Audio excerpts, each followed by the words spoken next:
Ce sera la véritable loi sur l'égalité salariale hommes-femmes dans les entreprises. Si on n'y va pas carrément, si on ne met pas une obligation, on n'y arrivera pas.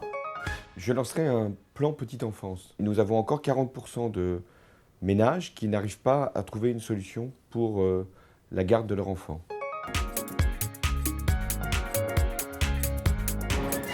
Il faut un véritable service public de la petite enfance, avec des crèches, avec des haltes de garderie plus souples, et puis surtout remettre la scolarisation à 2 ans. Il doit y avoir le réseau des assistantes maternelles, qui pour moi est un réseau très important. Et puis il y a ce que nous devons faire à partir de 2 ans, d'où le rôle de l'école maternelle. Il y a dans le plan que j'ai proposé des créations de postes qui devront se faire dans les écoles maternelles.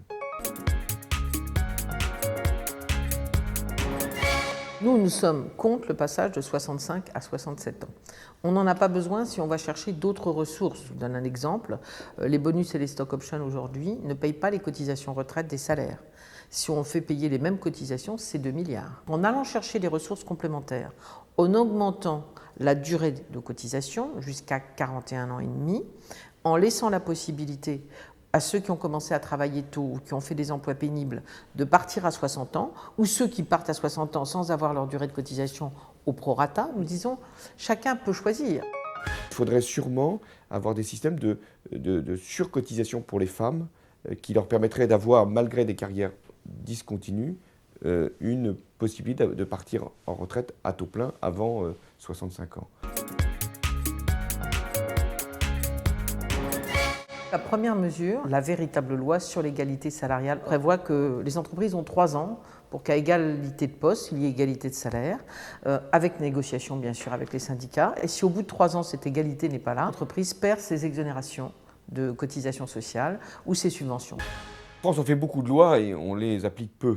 Je serais donc plutôt favorable à une pénalisation, c'est-à-dire une dissuasion financière.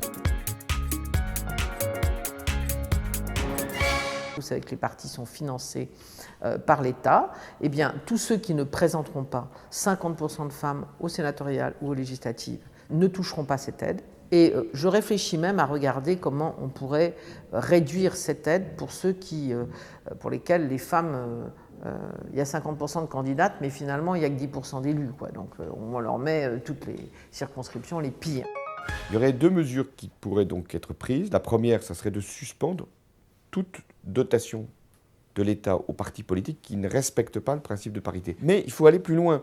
Il faut vérifier qu'il y ait aussi 50% de femmes dans les assemblées. Il ne suffit pas de présenter des candidates, il faut aussi s'assurer qu'elles sont dans les bonnes circonscriptions.